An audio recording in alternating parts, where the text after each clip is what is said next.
What up, y'all? So I wanted to take the time to sort of demonstrate for you prophecy, the giving of prophecy, and the expectation and fulfillment of that prophecy. The book of Revelation is a difficult book, and I keep saying everything about it is symbolic. You know what I'm saying? It was future for John's immediate audience, but now it's in the past for us today. The Holy Spirit brought something to mind though, and I think it will give you guys a better understanding. You know what I'm saying as to what I mean by this. I'll explain this article and this weird looking picture in a moment.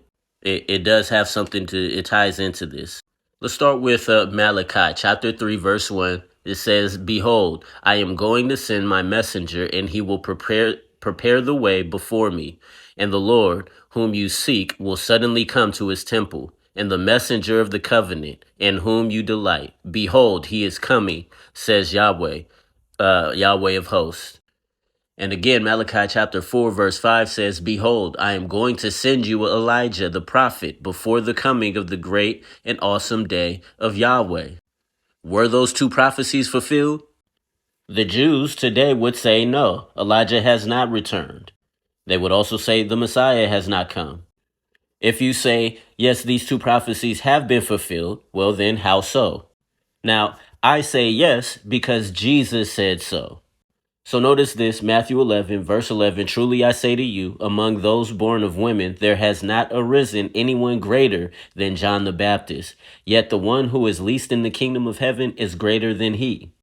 He says, "And from the days of John the Baptist until now, the kingdom of heaven suffers violence, and violent men take it by force. For all the prophets and the law prophesied until John. And if you are willing to accept it, John himself is Elijah who was to come." John the Baptist was the fulfillment of those verses in Malachi. He was the return of Elijah. And it's interesting that it's phrased like this, "if you are willing to accept it." Why? Because Jesus knew that the Jews would not accept this. Now you might say, well, Cam, how do you know that Jesus is saying John fulfilled those verses in Malachi? Because if we go back up to verse 7, it says, now as these men were going away, Jesus began to speak to the crowds about John. "What did you go out to the wilderness to see? A reed shaken by the wind?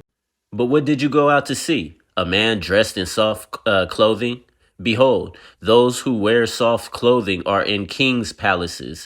But what did you go out to see? A prophet? Yes, I tell you, and one who is more than a prophet."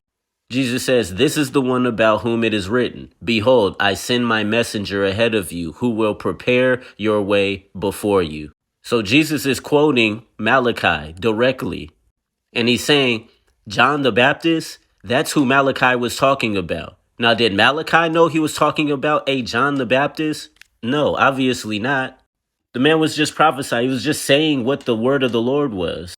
Now, why didn't Jesus mention the rest of this, all the rest of these verses? You know what I'm saying?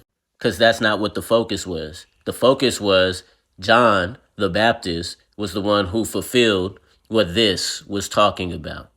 The rest of this, I mean, it was still fulfilled, still prophecy, but read it.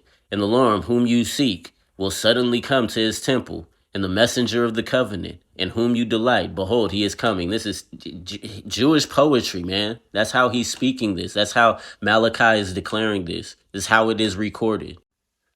Chapter 4, verse 6, "And he will turn the hearts of the fathers to their children, and their children, the hearts of the children, to their fathers, lest I come and strike the land, devoting it to destruction." Did John the Baptist fulfill this as well? Not that we know of. Does it matter? No. Does it make it not true that verse 5 is clearly prophesying the same person? "Behold, I am going to send Elijah to you, Elijah the prophet to you." Elijah is already in heaven. He was taken up into heaven. He ain't coming back.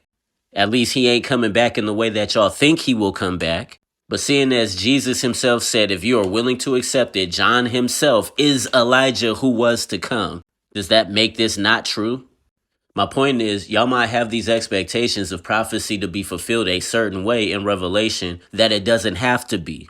You can still be faithful to the text if you understand something to be spiritual and allegorical.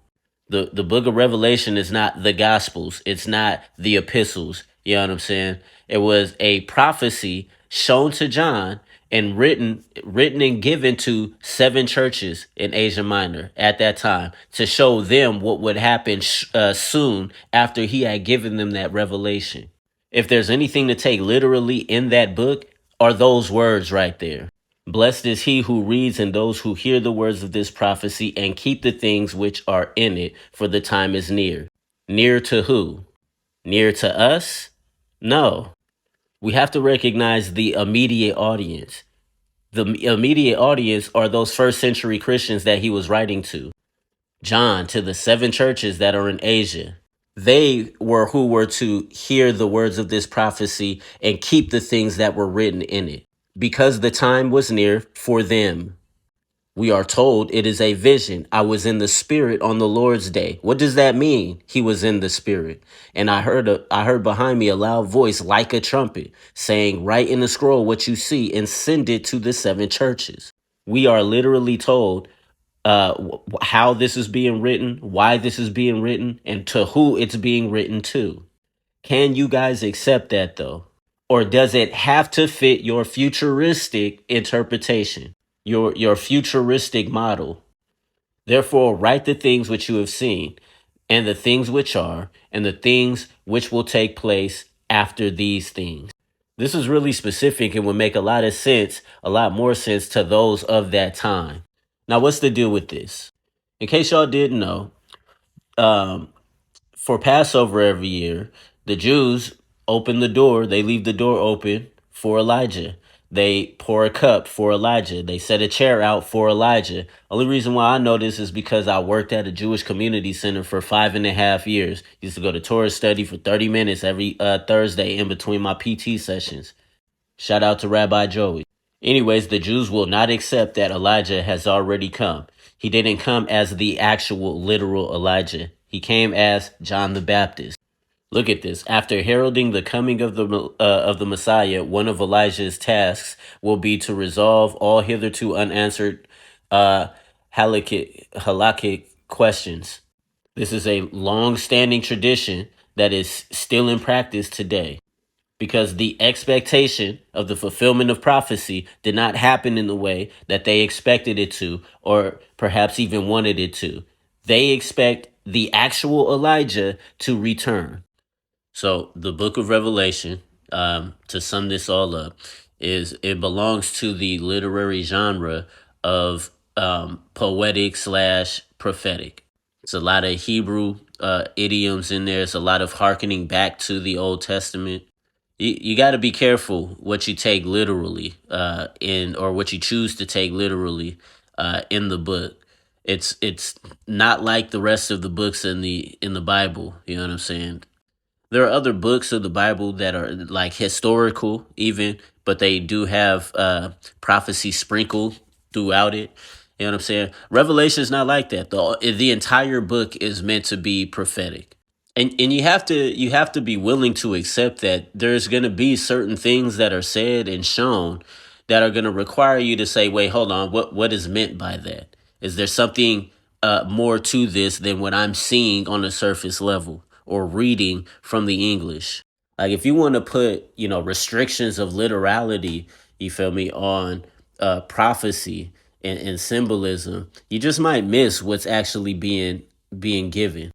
And in other words, refusing to accept what Jesus said about John the Baptist being the return of Elijah is being overly literal. You know what I'm saying? Like you're putting restrictions on the literalness of the literality of the text.